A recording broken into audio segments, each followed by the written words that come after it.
तो आप सब सोच रहे होंगे कि पावर शेयरिंग है क्या, पावर शेयर किसके बीच में हो रही है और पावर शेयरिंग की जरूरत हमें क्यों आनी। हमारा देश भारत, जहाँ इतनी तरह की कल्चरल डाइवर्सिटी, इतनी तरह की लैंग्वेजेस हैं, जहाँ अलग अलग तरह के जोग्राफिकल लैंडस्केप्स हैं, हमारे पास पहाड़ है, रेगिस्तान है और न जाने कैसे कैसे जोग्राफिकल लैंडस्केप, जहाँ सड़कें, बिजली, तमाम तरह की चीजें हमें पहुंचानी है इंफ्रास्ट्रक्चर में। तो ये पॉलिसीज कौन बनाता है, कौन तय करेगा कि जो ये पॉलिसीज और कानून बने हैं ये सबके लिए फेयर है या नहीं। तो इसी वजह से हमें जरूरत पड़ती है पावर शेयरिंग की, डिफरेंट लेवल्स पे, डिफरेंट ऑर्गन्स पे गवर्नमेंट के। तो हमें इस चैप्टर में यही सब बातें पढ़नी है। बने रहिए मेरे साथ इस video. Hello everyone, I hope सब खुश होंगे, स्वस्थ होंगे, मस्त होंगे। I am your social science educator Kirti Berwal and I welcome you all to Infinity learn.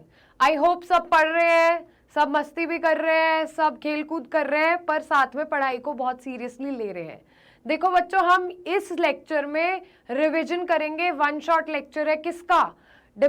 Civics का, पावर शेयरिंग चैप्टर का। डेमोक्रेसी की फोटो क्यों लगाई है मैंने यहाँ पे? लोग कुछ आपको दिख रहे हैं, जैसा आप सब लोग 9th में पढ़ के आए हो कि डेमोक्रेसी क्या होती है, कैसे प्रैक्टिस करते हैं, इंडिया में कैसे डिफरेंट ग्रुप्स के बीच में क्या रिजर्वेशन है हमारे पास, कैसे रिस्पेक्ट कर रहे हैं हम माइनॉरिटी को। ये सब चीजें हम इस कॉन्सेप्ट में पढ़ेंगे कि पावर शेयरिंग के कॉन्सेप्ट में वो कैसे एप्लीकेबल होती हैं चीजें, क्या हम कर रहे हैं, क्या हम छोड़ रहे हैं।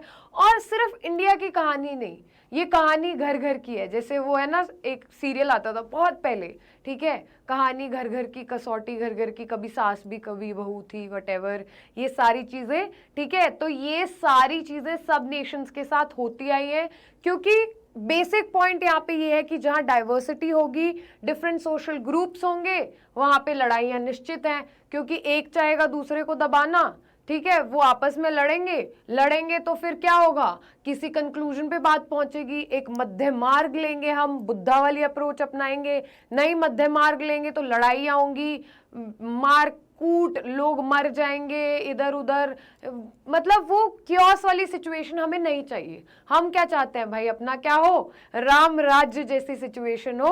ऑफ कोर्स वो पॉसिबल नहीं है, राम राज्य मतलब सब कुछ परफेक्ट है, सबके राइट्स को देखा जा रहा है, किसी के साथ गलत नहीं हो रहा है, वो सब तो नहीं हो सकता है, ठीक है। अब बहुत कलयुग का जमाना है तो ये सब तो नहीं होगा कलयुग में। पर हाँ, हम क्या कोशिश करते हैं कि इतने सालों से लोग लड़ रहे हैं, खप रहे हैं, मर रहे हैं, तो किसी कंक्लूजन पे पहुंचे, एक सिस्टम हो हमारे पास, हम पावर को शेयर करें ताकि लोगों को कोई दिक्कत ना आए, आपस में कोई पावर की भूख में इतना बावला नहीं हो जाए कि दूसरे को मारने कूटने पीटने की नौबत आ जाए, ठीक है। ऑल्दो देखो अभी भी लड़ाइयां हो रही हैं, हर कंट्री में हो रही है, किसी तबके को किसी दूसरे तबके ने दबा दिया और ये सब चलता रहता है। बट हम बेसिक आइडिया समझने की कोशिश करेंगे। ये चैप्टर हमारा फाउंडेशन है पॉलिटी का।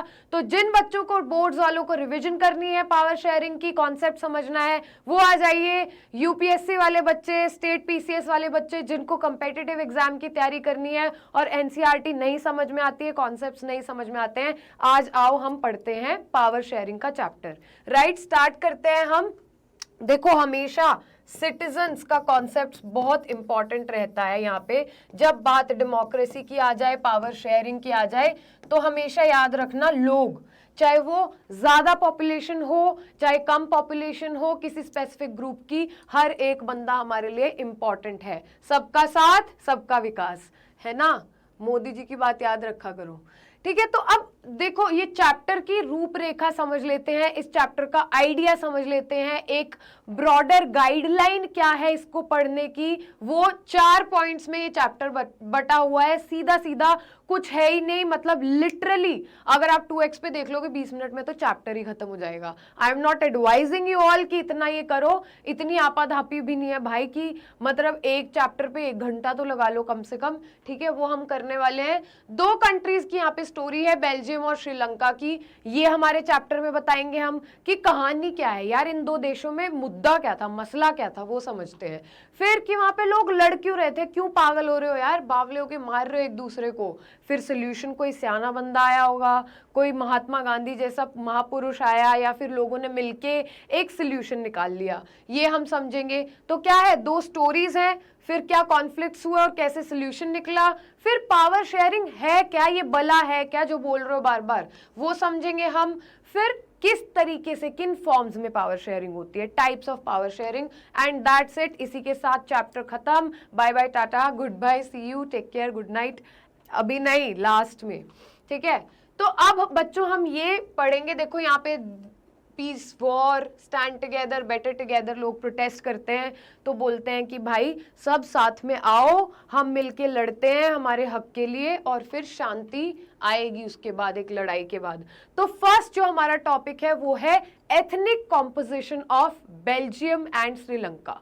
सबसे पहले तो टाइटल देख के टाई टाई फिश हो जाती है बहुत बच्चों की, क्योंकि वो इतना कॉम्प्लिकेटेड वर्ड लगता है। अब हमारी टर्मिनोलॉजी रोजमर्रा की भाषा में ये नहीं है शब्द, तो एथनिक है क्या ये हम समझ लेते हैं।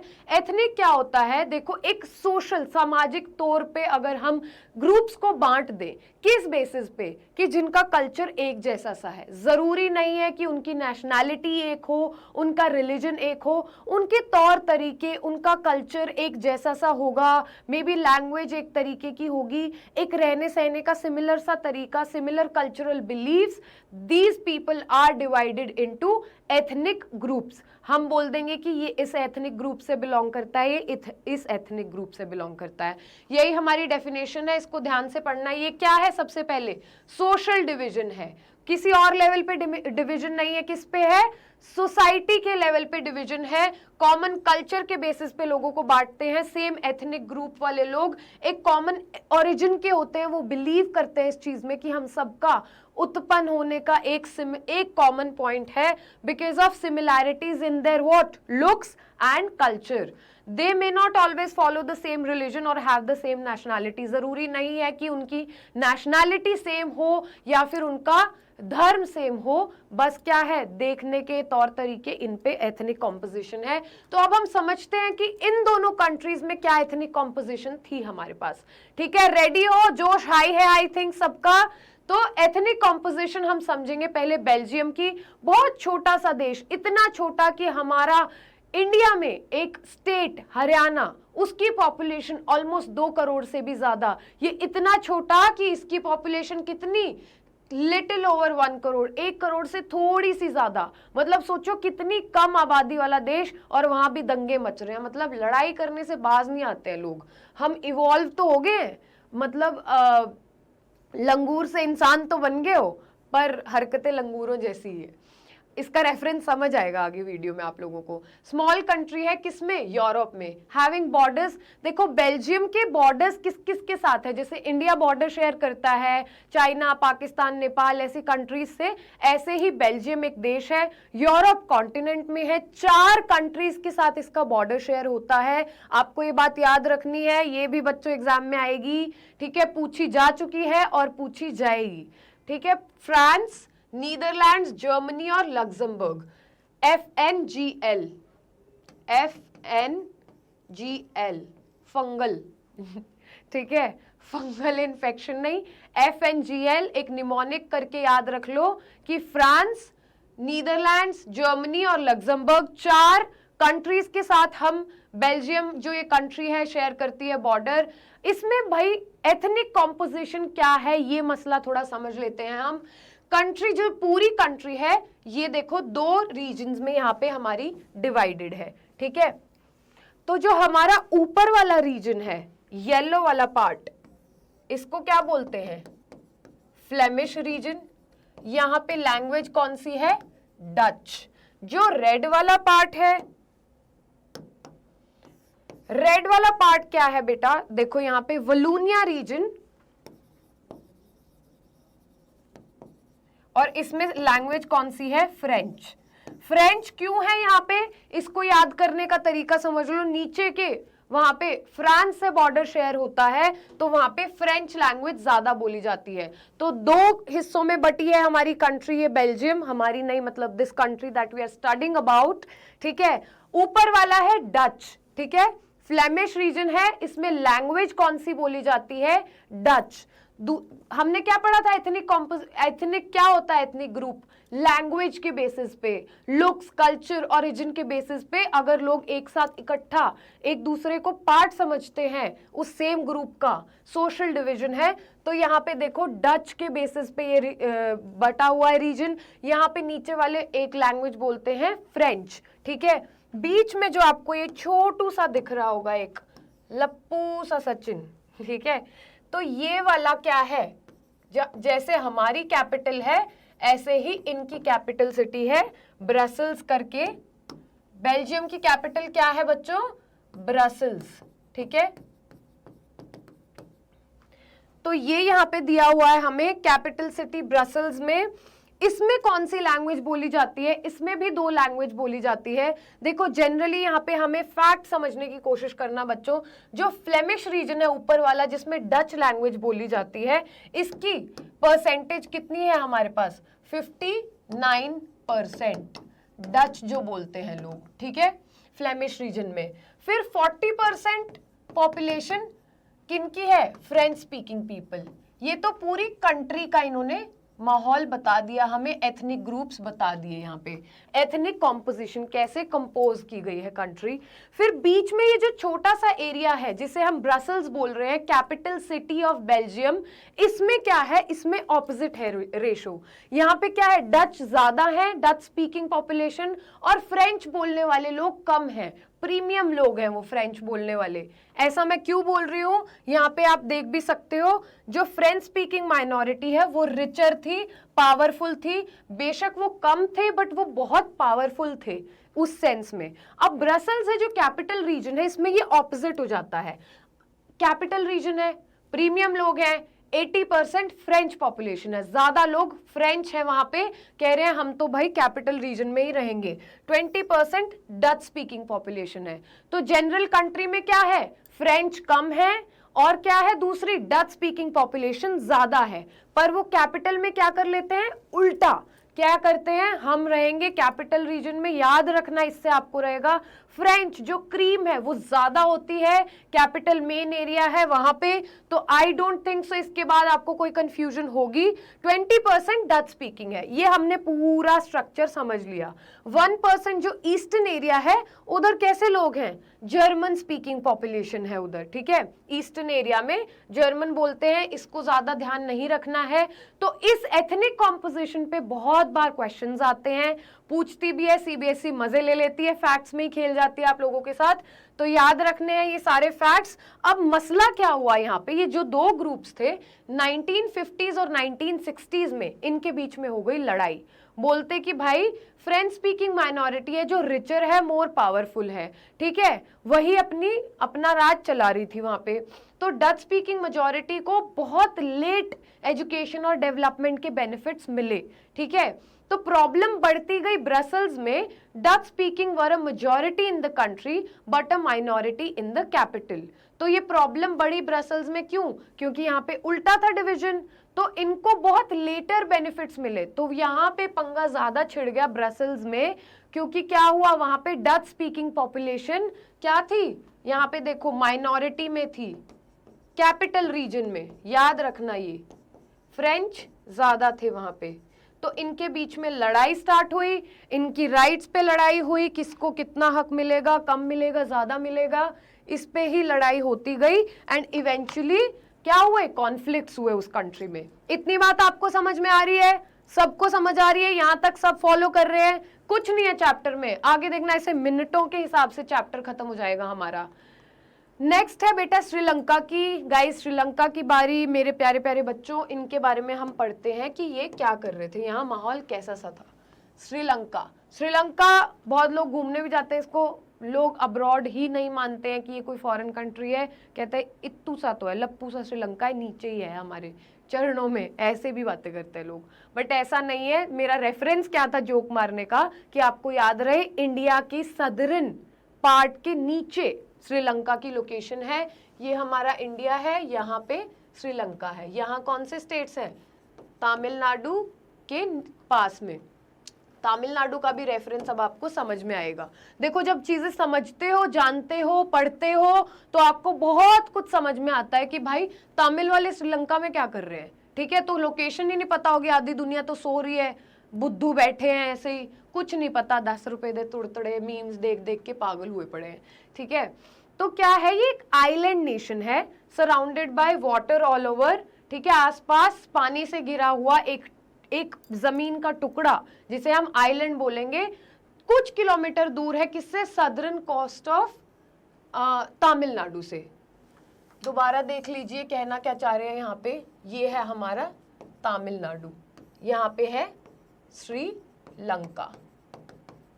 रिलीजियस पर्पसेस से भी श्रीलंका बहुत इंपॉर्टेंट है, हमारी रामायण में इसका जिक्र किया गया है। ये जो हमारी सदर्न कोस्ट है, ठीक है, समुद्र है ना आसपास, पानी भी ड्रॉ कर देते, चलो आज मजे लो तुम। जल है आसपास, ये ग्रहण नहीं कर सकते क्योंकि सॉल्टी वाटर है। आई होप इतनी अकल सब में हो गई है, सियाने बच्चे हो आप, you guys are mature enough, 10th में हो, सबने पढ़ा होगा।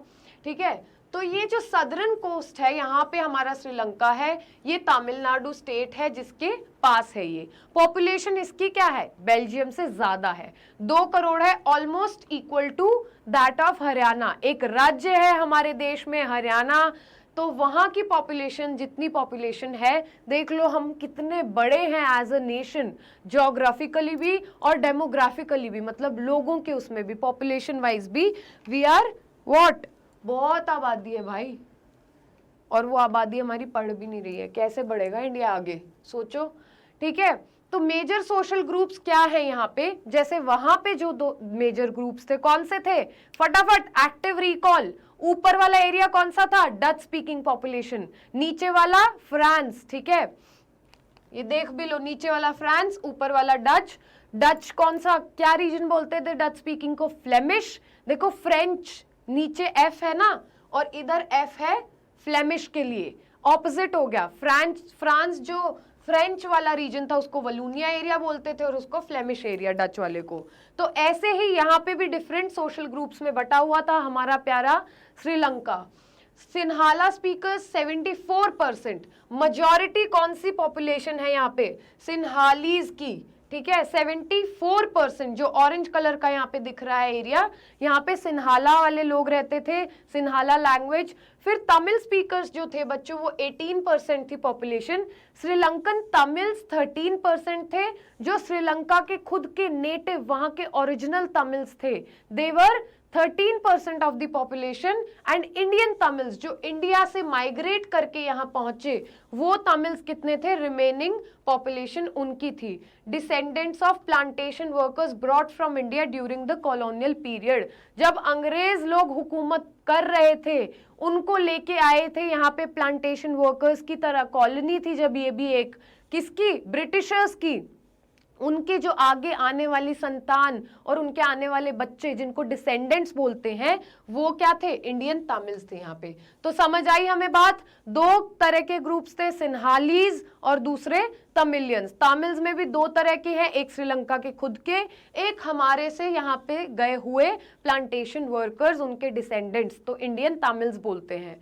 Most Sinhala speakers are Buddhist. जैसी कि हमने बात की थी, जरूरी नहीं है कि वो लोग एक रिलीजन या नेशनैलिटी से बिलोंग करते हो, एथनिक ग्रुप सिन्हाला है, रिलीजन मेजरली वो लोग बुद्धिज्म को फॉलो करते हैं। इंडियन तामिल्स हैं तो वो क्या होंगे, मोस्टली हिंदूज या मुस्लिम्स थे।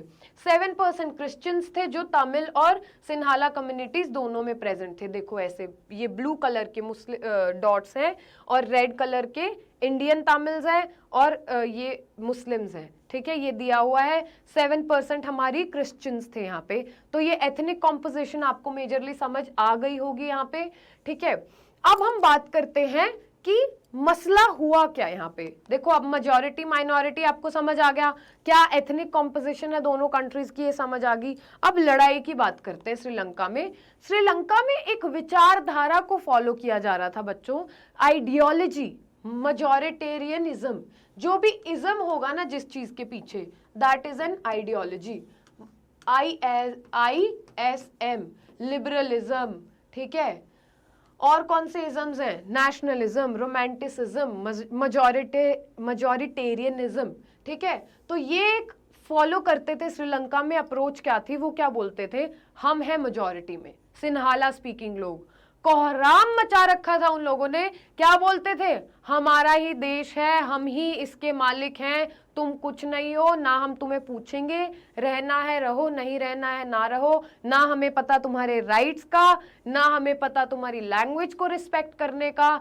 तो ऑफ कोर्स एक सिचुएशन सोच के देखो, जब अपने ही देश में लोगों को पराये जैसा महसूस कराया जाएगा तो क्या लड़ाई नहीं होगी वहां पे? आप बताओ, अपने ही घर में अगर आपको पराया जैसा महसूस कराया जाए, जो स्टोरीज बोलते हैं कि डस्टबिन में से तेरे को उठा के लाए थे, अगर वैसी स्टोरी सच हो जाए तो आपको कैसा फील होगा कि यार ये तो, एक तो पता है मजाक है, एक सच में वैसा फील कराने लग गए हैं कि तू तो पराया है। तो वही डिस्क्रिमिनेशन हो रहा था किनके साथ? तमिल्स के साथ यहाँ पे, ठीक है। तो ये लड़ाई थी किनके बीच में? सिन्हालाज वर्सेस, भाई सीरियसली लेना है यार आप लोगों को, हंसेंगे नहीं अपन इस बात पे। लड़ाई थी, कोई मैच नहीं है यहाँ पे आईपीएल का, ठीक है। सिन्हालाज वर्सेस तमिल्स के बीच में। तो इंडिपेंडेंस कब मिली श्रीलंका को? हमारे एक साल बाद 1948 में Sinhala leaders introduced majoritarian policies. दूसरों से तो आजादी पाली, पर अपने ही लोगों को गुलाम बनाने की तैयारी कर दी। देखो कितने बेवकूफ लोग हो सकते हैं।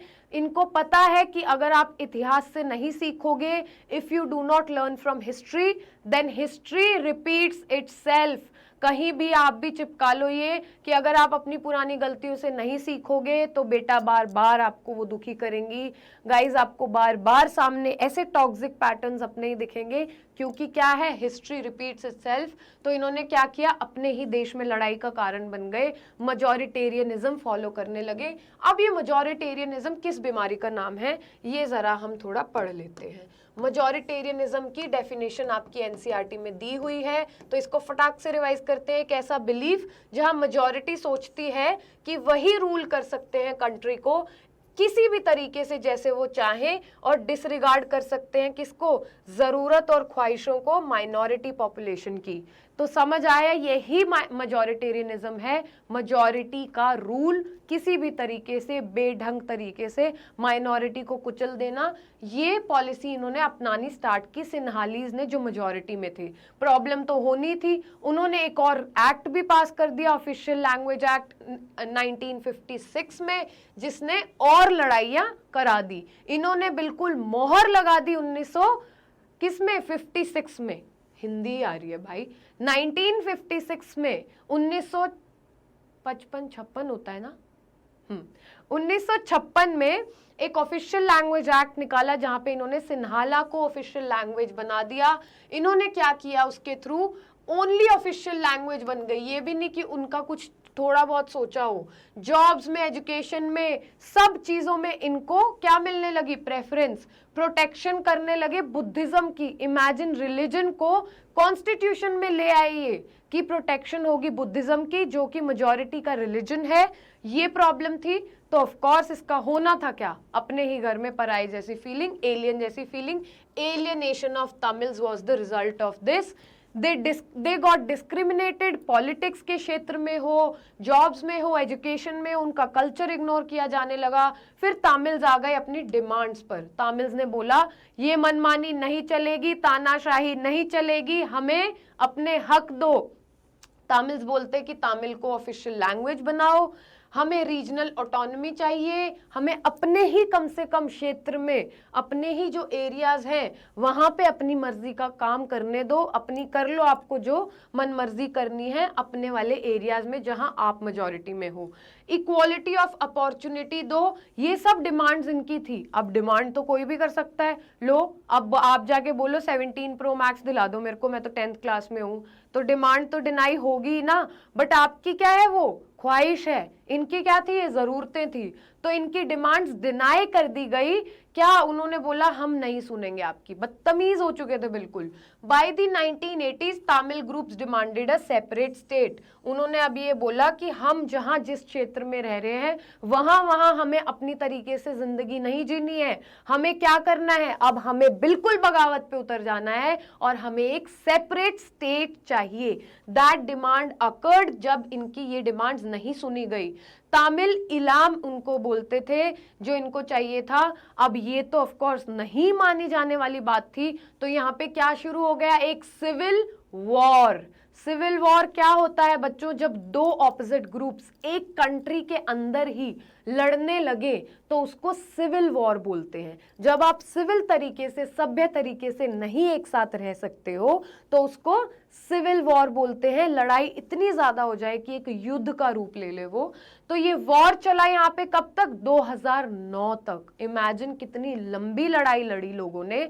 इंडिया को क्यों रिस्पेक्ट किया जाता है, सबसे लार्जेस्ट और सबसे सक्सेसफुल डेमोक्रेसीज में क्यों काउंट किया जाता है, क्योंकि हम किसकी, मेजॉरिटी माइनॉरिटी सबकी रिस्पेक्ट करते हैं।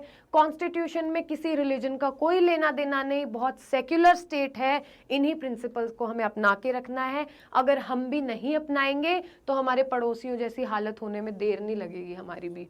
होना था क्या, जिंदगियां गई, लोग मरे, कुछ लोग इधर से उधर गए, फैमिलीज का लॉस हुआ, बहुत सामाजिक तौर पे भी सोशल सेटबैक हुआ श्रीलंका के लिए।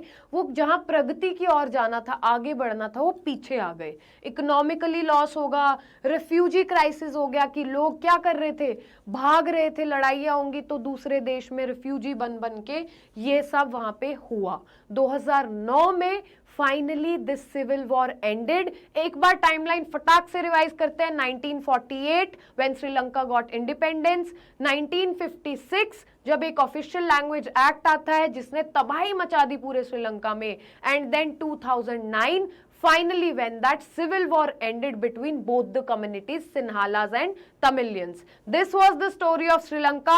कोई कंफ्यूजन, कोई शक, कोई डाउट है तो कमेंट बॉक्स में फटाफट कमेंट कर दो, साथ के साथ डाउट्स क्लियर हो जाएंगे आपके। ठीक है, ये तो हमारी श्रीलंका की स्टोरी थी। मेजॉरिटेरियनिज्म क्या हुई, लड़ाइयां हुई। अब अगली बात करते हैं हमारा सबसे पहला देश बेल्जियम, जिसकी स्टोरी से हमने चैप्टर स्टार्ट किया है। वो क्या करता है, वहां देखते हैं कि कैसे डिफरेंटली लोग डिफरेंट सिचुएशंस को डील करते हैं। And that is why what I say, common sense is not so common for common people like them. क्योंकि कॉमन सेंस अगर लगा ले, लोग सोच ले, तो बहुत सारी लड़ाइयां अवॉइड हो सकती हैं। और यहाँ हमारा कौन सा सफर चल रहा है बच्चों, हम तो और एक स्टेप अबव चल रहे हैं।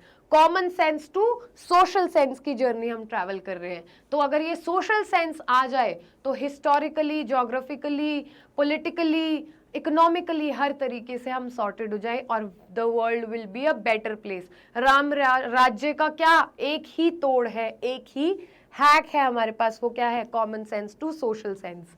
ठीक है, एटलीस्ट वैसा कुछ अचीव कर सकते हैं। वैसे आइडिया ये यूटोपियन है। यूटोपियन मतलब क्या, बहुत आइडियलिस्टिक, बहुत राम राज्य टाइप्स का आइडिया है, क्योंकि ऐसी हेवनली चीजें, बिल्कुल स्वर्ग जैसा यहाँ पे आ जाए धरती पे, नहीं हो सकता। बट हम अगर कोशिश करेंगे कि कॉमन सेंस से सोशल सेंस तक का सफर अगर हम तय करेंगे तो कुछ ना कुछ अच्छा तो हो ही जाएगा, राइट। और कुछ नहीं होगा तो क्या होगा, ये तो आ ही जाएंगे सोशल साइंस में। तो क्या याद रखना है, common sense to social sense, उसका क्या रिजल्ट है, 80 on 80 social science. Accommodation in Belgium की बात करते हैं। मेजॉरिटेरियनिज्म वहां पे था। अकोमोडेशन मतलब सबको लेके चलना, अकोमोडेट करना, ठीक है, सम्मिलित करके रखना। तो हुआ क्या बच्चों, जो ये हमारी कंट्री थी, फटाफट से बताओ ये क्या है। ब्रसल्स है हमारे पास, कैपिटल रीजन है। ये क्या है, फ्रेंच स्पीकिंग पॉपुलेशन नीचे, इसको बोलते कौन से हैं, वलूनिया रीजन। ये वाला डच स्पीकिंग पॉपुलेशन का कौन सा, फ्लेमिश रीजन, राइट। तो यहाँ पे क्या हुआ, इन्होंने बोला कि यार हमें लड़ाइयाँ नहीं चाहिए, हम तो बड़े प्यार से, बड़े क्या मिल बांट के रहने वाले लोग हैं। हम नहीं चाहते कि ये सब बकवासें हमारी कंट्री में हो। We don't want that kind of chaos, that kind of fights in our country. Very peacefully we want to stay. इन्होंने क्या सोल्यूशन निकाला कि भाई दोनों के इक्वल नंबर होंगे, डच और फ्रेंच स्पीकिंग मिनिस्टर्स होंगे हमारे सेंट्रल गवर्नमेंट में, इक्वल नंबर, कोई लड़ाई नहीं। कुछ स्पेशल लॉज होंगे जिसमें दोनों बोथ ग्रुप्स की सपोर्ट चाहिएगी, ताकि कोई कंट्री एक दूसरे कोई कम्युनिटी एक दूसरे पे डोमिनेट नहीं कर सके। Many powers of the central government were given to state government. क्या बहुत सारी पावर्स डिसेंट्रलाइज कर दी, सारी पावर्स सेंटर के पास नहीं रही, स्टेट गवर्नमेंट्स को भी अपने अपने तरीके से काम करने की आज़ादी दी गई। आज़ादी दी गई तो क्या सब खुश रहे, तो हैप्पीली एवर आफ्टर रहे ये लोग। स्टेट सबऑर्डिनेट नहीं है, ऐसा नहीं है कि पावर तो दे दी पर तू मेरा अभी भी तू मेरे अंडर रहेगा, वैसा कुछ नहीं था। आपका अपना एरिया है, स्टेट्स की अपनी पावर है, आप सबऑर्डिनेट नहीं हो, आप साथ मिलके चल रहे हो। डिसेंट्रलाइज कर दिए हमने पावर्स, ठीक है। Brussels as a separate government with equal representation of both Dutch and French communities. जो कैपिटल रीजन था जहां पे बवाल दूसरे तरीके का था, क्या था वहां पे, क्योंकि फ्रेंच ज्यादा पॉपुलेशन थी उनकी और डच स्पीकिंग कम थे। बाकी के कंट्री में ये माहौल अलग था, वहां पे क्या था, डच स्पीकिंग ज्यादा थे, फ्रेंच स्पीकिंग कम थे। तो ब्रसेल्स का भी इन्होंने किस्सा समाप्त किया लड़ाई का। इन्होंने बोला लो जी आप भी सेपरेट गवर्नमेंट ले लो। फिर इन्होंने एक और चीज की, इन्होंने बोला कोई स्कोप रहने ही नहीं देना अपन को लड़ाई का। तो ये क्या बोले कि एक कम्युनिटी गवर्नमेंट का भी कॉन्सेप्ट हम लेके आएंगे। इसमें होगा क्या, कम्युनिटी जैसा आप समझ सकते हो, डिफरेंट कम्युनिटीज वहां पे कौन सी थी, French speaking, Dutch speaking, German speaking population भी थी। यहाँ पे आप फिर से चलते हैं हम, 1% ईस्टर्न एरिया में जर्मन स्पीकिंग पॉपुलेशन थी। तो उन्होंने बोला इतने कम लोगों को भी, चुन्नू मुन्नू जो पॉपुलेशन है उनको भी नाराज नहीं होने देंगे, सबको राइट्स मिलेंगे। डच स्पीकिंग, इन तीनों की कम्युनिटी गवर्नमेंट बनेगी। Each language group, Dutch, French, German, with powers over culture, education और लैंग्वेज। इन्होंने क्या बोला कि जो एक कम्युनिटी गवर्नमेंट बनेगी, क्या करेगी वो, उनका किन किन चीजों पे अधिकार होगा, लैंग्वेज, ऑफ कोर्स लैंग्वेज के बेसिस पे है कम्युनिटी, तो सबसे पहले अपनी लैंग्वेज पे अपने लॉज खुद बनाओ। आपका पढ़ाई लिखाई का तरीका भी अलग होगा, वो भी चलो जी ले लो। फिर आपका कल्चर तो ऑफ कोर्स है ही अलग, क्योंकि आपकी एथनिक कॉम्पोजिशन वैसी है कि एथनिक ग्रुप हो आप। तो इन्होंने क्या बोला, अपना कल्चर संभालो, अपना एजुकेशन संभालो, अपना लैंग्वेज संभालो। सॉफ्ट पावर्स इनको बोलते हैं, वो सारी इन्होंने कम्युनिटी गवर्नमेंट को दे दी, ताकि क्या बने, कम्युनल हार्मोनी, सांप्रदायिक सद्भावना, ठीक है। आप लोग भी क्वींस स्टे हाइड्रेटेड। लड़कों के लिए भी ये बात है, इट्स वेरी इंपॉर्टेंट, पानी पीते रहा करो बच्चों। कॉम्प्लिकेटेड तो था देखो ये सिस्टम, वहां अलग सरकार, स्टेट का अलग, फिर कम्युनिटी गवर्नमेंट का अलग, कैपिटल रीजन में अलग। बट क्या था ये सिस्टम, बहुत सक्सेसफुल था, क्योंकि इसने लड़ाई नहीं होने दी and avoided the division of country. क्योंकि सबको सब आराम से रह रहे थे, तो किसी को वो चुल हुई नहीं कि यार हमें अलग कंट्री बनाओ, अलग स्टेट बनाओ, क्योंकि सबकी ख्वाहिशें, ज़रूरतें पूरी हो रही थी। तो इसने सक्सेसफुली ब्रसेल्स को हेडक्वार्टर बनाया यूरोपियन यूनियन का भी, एक मिसाल बन के आया ब्रसेल्स, ठीक है। तो वो हेडक्वार्टर भी बना यूरोपियन यूनियन का। यूरोपियन यूनियन क्या है, यूरोप की बहुत सारी कंट्रीज की एक यूनियन है जिसको यूरोपियन यूनियन बोलते हैं। इसमें बहुत सारी तरीके की चीज़ें सिमिलर हैं, अलग अलग भी हैं, लॉज हुए, ट्रेड का तरीका हुआ, ये सब आप पढ़ोगे कब, जब आगे जाओगे, ह्यूमैनिटीज़ पढ़ेंगे हम इकट्ठे 11th-12th में, या फिर जो होनहार बच्चे क्या बनेंगे, कलेक्टर बनने की तैयारी करेंगे, वो सब यूपीएससी के प्रेपरेशन वाले बच्चे पढ़ेंगे। अब देखो हमने बात कर ली कि यार ये लड़ाइयाँ हो रही थी, पावर शेयर हो गई। अब हम बेसिक मुद्दा समझ लेते हैं, यार पावर शेयरिंग हमें क्यों करनी है। अब देखो हमने पिछली स्टोरी पढ़ी, उससे बहुत क्लियर होगा आप सबको कि पावर शेयरिंग करनी क्यों है यार। सबसे पहले तो यार हमें ये दंगे वंगे नहीं चाहिए, ये लड़ाइयाँ वड़ाइयाँ नहीं चाहिए, ठीक है। कोई देश छोड़ के भाग रहा है, कोई किसी को मार रहा है, कूट रहा है, ये सब हमें नहीं चाहिए। हमें क्या चाहिए, हमें चाहिए शांति, हमें चाहिए प्रेम। प्रेम किस तरीके का, लोगों में, आपस में, कम्युनिटीज में, ठीक है। जो आप लोग प्रेम कर रहे हो ना, जिन चीजों में आपका ध्यान है, वो सारा प्रेम नहीं चाहिए यहाँ पे। Why power sharing is desirable, क्योंकि ये डेमोक्रेसी के लिए इंपॉर्टेंट है। दो रीजंस हमारी एनसीईआरटी में मेंशन्ड है, प्रूडेंट रीजंस और मॉरल रीजंस। प्रूडेंट रीजंस क्या होते हैं? प्रैक्टिकल रीजंस, प्रैक्टिकल कंसिडरेशंस पे, वास्तविक हालातों को देखते हुए ये बनते हैं।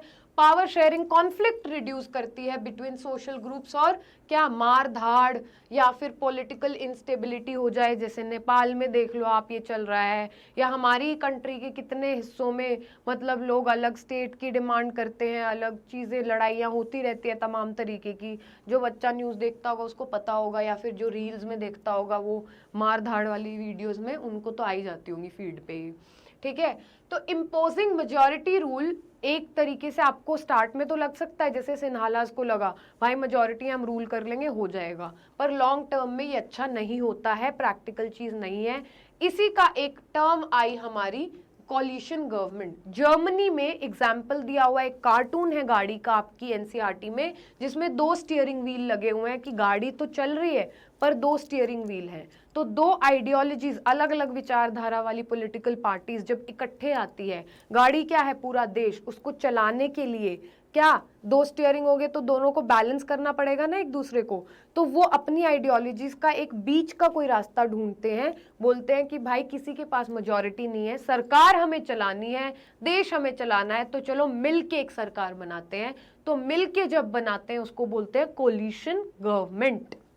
जर्मनी में इसका एग्जाम्पल है डेमोक्रेटिक यूनियन और social democratic party, Christian democratic union CDU plus SDP के बीच में राइवल पार्टीज थी, बट उन्होंने पावर शेयरिंग की किसके लिए? स्टेबिलिटी रहे, स्थिर रहे, डाइवर्जेंट व्यूज थे, अलग अलग तरीके के व्यूज थे, पर स्टिल वो साथ आए। इसका एक एग्जाम्पल है पावर शेयरिंग का, क्या कि कोई एक तरीके की अगर मेजॉरिटी नहीं मिलती है आपको, तो आपको दोनों को इकट्ठे आना पड़ता है सरकार चलाने के लिए।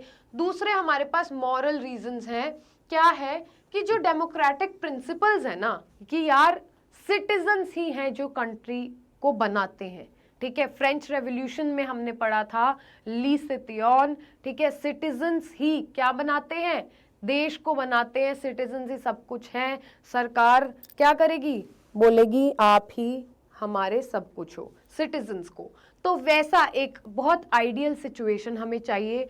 डेमोक्रेसी के प्रिंसिपल्स पे जब हम चलेंगे तो ये क्या होगा? पावर शेयरिंग जब सेंट्रल आइडिया बनेगा डेमोक्रेसी में कि हम पावर मिल बांट के रूल करते हैं, तो उसको मॉरल रीजन बोलते हैं। डेमोक्रेटिक प्रिंसिपल्स फॉलो कर रहे हैं हम यहाँ पे। इसमें सिटीजन्स को राइट है पार्टिसिपेट करने का डिसीजन मेकिंग में, और गवर्नेंस में भी स्टेक है, आपका हिस्सा है, आप डिसाइड कर सकते हो। आप सरकार क्या कर सकते हो? गिरा सकते हो अगर सरकार आपकी नहीं सुनेगी, आपकी मर्जी से सरकार बन रही है तो पावर शेयरिंग हो रही है।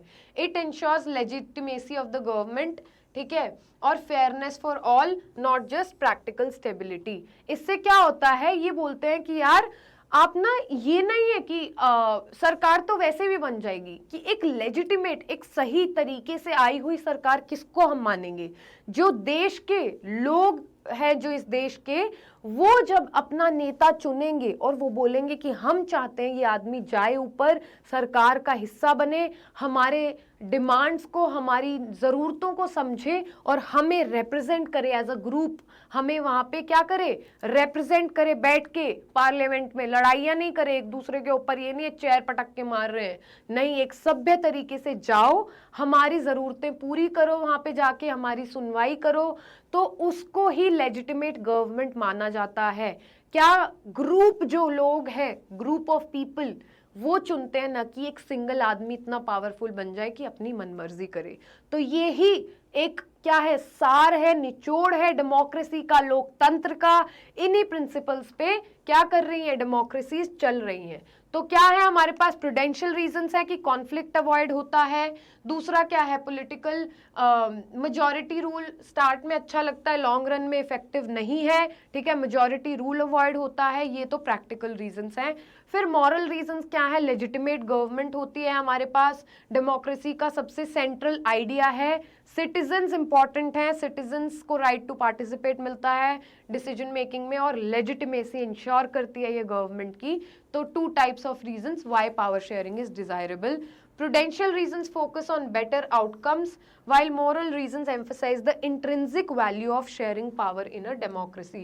क्या प्रूडेंशियल रीजंस तो क्या करते हैं, आउटकम्स बहुत अच्छी आती हैं और एक बहुत अच्छी इंटेंशन से क्या चले, हमारी डेमोक्रेसी चले, कंट्री चले, पॉलिटिकल स्टेबिलिटी रहे, वो प्रिंसिपल्स कहाँ से आते हैं, मॉरल रीजन से। इसलिए क्या बोलते हैं, प्रैक्टिकल भी रहना चाहिए और अपने मॉरल्स अपने अंदर इंटैक्ट रखने चाहिए। ये नहीं कि थोड़ा सा लालच मिल गया और ईमान डोल जाता है ना आप लोगों का, वो सब नहीं करना है। जब आज आप अपने मॉरल्स इतने स्ट्रांग रखोगे, इतने प्रिंसिपल्स अपने स्ट्रांग रखोगे ना, तो किसी के बाप में हिम्मत नहीं है कि आपका बुनियाद हिला सके, आपकी जमीन हिला सके। आप इतने स्ट्रॉन्ग सिटीजन्स और इतने स्ट्रॉन्ग पर्सनालिटी उभर के आएगी ना आप लोगों की, you will be the leaders of this country and I will be the proudest teacher कि मैंने आप लोगों को ये सिखाने में मदद करी। आगे हम चलते हैं पावर शेयरिंग की फॉर्म्स पे। पावर शेयरिंग डिजायरेबल क्यों है, क्या करती है पावर शेयरिंग? अभी हमने पढ़ा कि पॉलिटिकल पावर को वाइडली डिस्ट्रीब्यूट कर देती है। ये नहीं कि हमारे चाचा विधायक है हमारी ही चलेगी, नहीं, और वो भी किसी के चाचा होंगे, सब किसी के कोई ना कोई लगता है, पर हमें उस चीज से कुछ फर्क नहीं पड़ता है, हम सबको इक्वली ट्रीट करेंगे। पॉलिटिकल पावर किसी एक इंसान के पास नहीं है, 1 person can not hold it, बल्कि क्या है, larger group of citizens important है, उनमें पावर बटी हुई है, ग्रुप ऑफ पीपल में। ठीक है, तो ये हमेशा याद रखना है, group is always greater than single person, यही आइडिया है हमारा। ये नहीं, क्या होता है इससे कि जो डाइवर्स ग्रुप्स हैं, अगर पावर बटी रहती है तो सबकी रिस्पेक्ट होती है, सब किसी को दिक्कत नहीं होती और एक पर्सन के हाथ में पावर आने से बच जाती है। जब एक इंसान हुकूमत चलाता है तो देश बर्बाद हो जाते हैं। तो क्या है, 4 टाइप्स की पावर शेयरिंग होती है। हॉरिजॉन्टल पावर शेयरिंग होती है, H, देखो ऐसे, ये याद रखना, एरो ऐसे वाली, ठीक है। तो ये किसके बीच में होती है, वेरियस ऑर्गन्स ऑफ गवर्नमेंट के, ठीक है। ये है हमारी हॉरिजॉन्टल पावर शेयरिंग। दूसरे तरीके की पावर शेयरिंग होती है among different levels of government, V। ये डायग्राम आप याद रखना, V पे वैसे बना लो और H पे ऐसे बना लो एरोज। तो ये तो क्या है हमारा, लेजिस्लेचर, जुडिशरी, एग्जीक्यूटिव, ठीक है, बीच में E को लिख लेते हैं।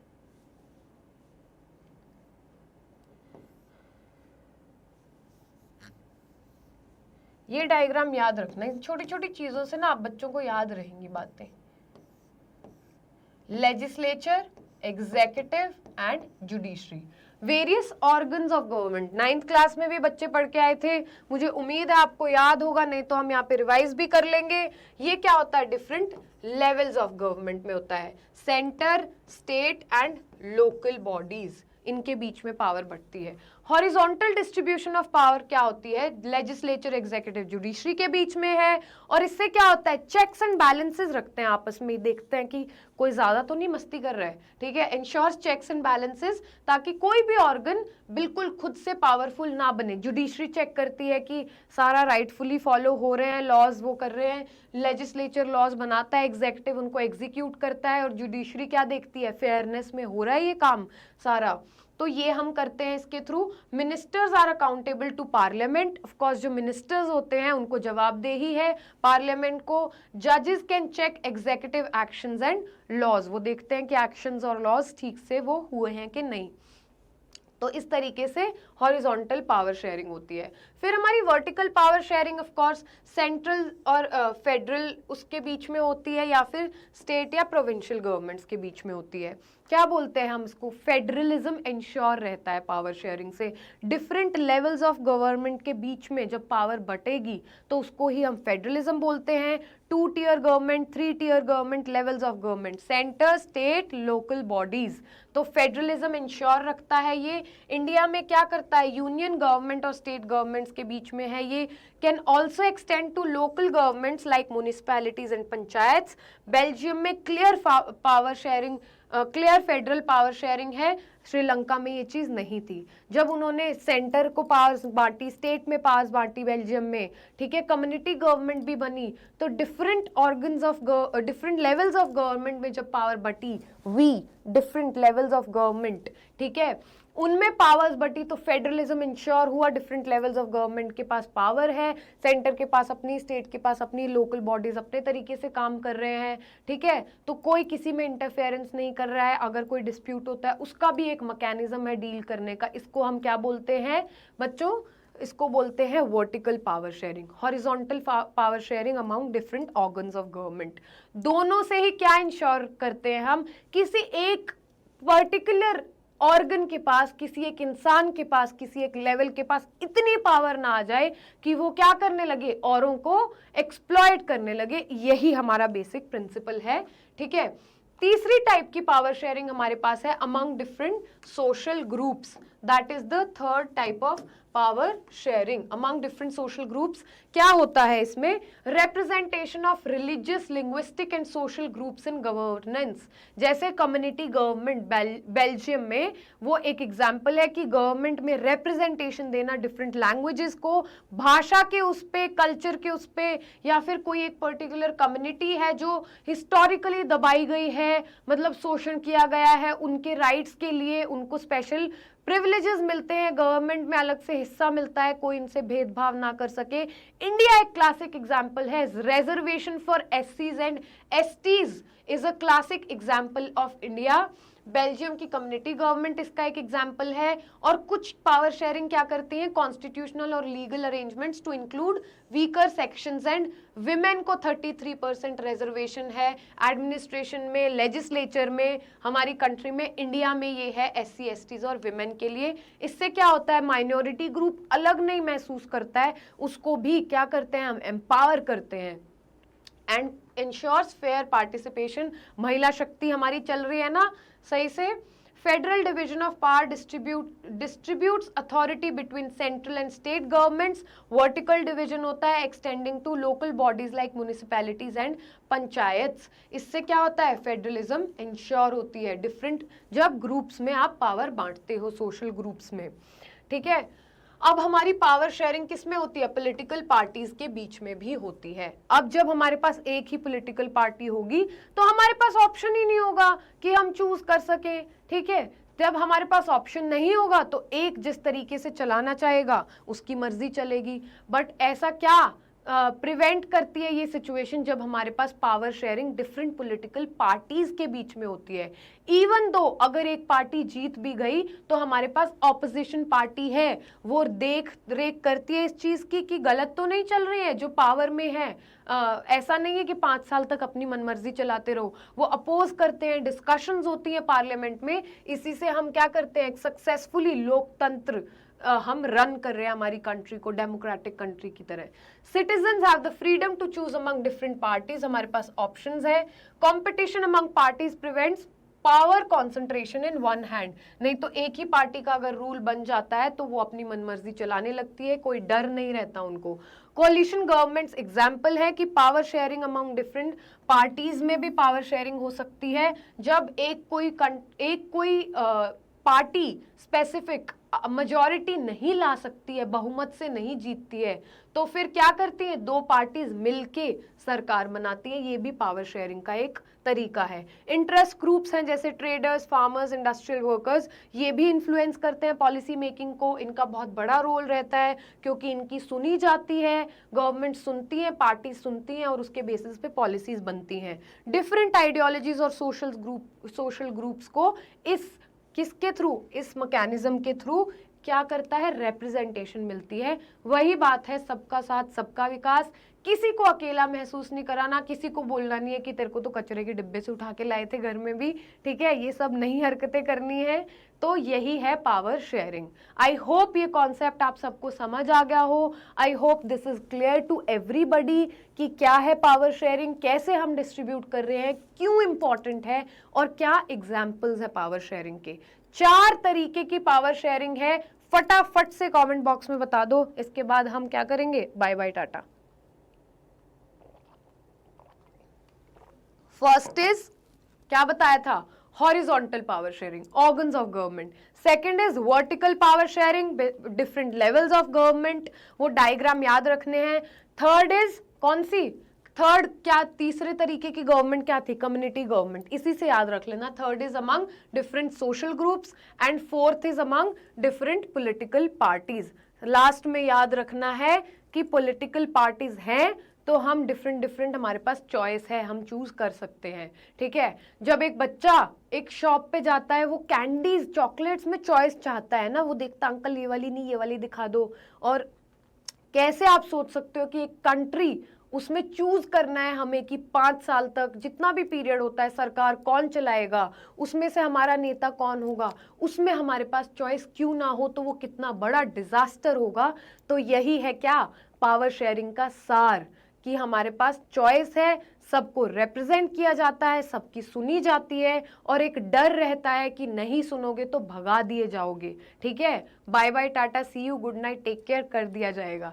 With this thank you very much all of you for staying. यहाँ तक जो रुके हैं बच्चे उनका भी बहुत बहुत धन्यवाद, जो नहीं रुके उनका भी बहुत बहुत धन्यवाद. अपना नुकसान खुद करेंगे. तो अगर आप लोगों को कोई दिक्कत है तो you are free to comment, any comment in the comment box. ठीक है, आप बच्चे अपनी प्रॉब्लम शेयर कर सकते हो. I am always there for you, as I always say. With this, bye bye, see you, take care. I will see you in the next video.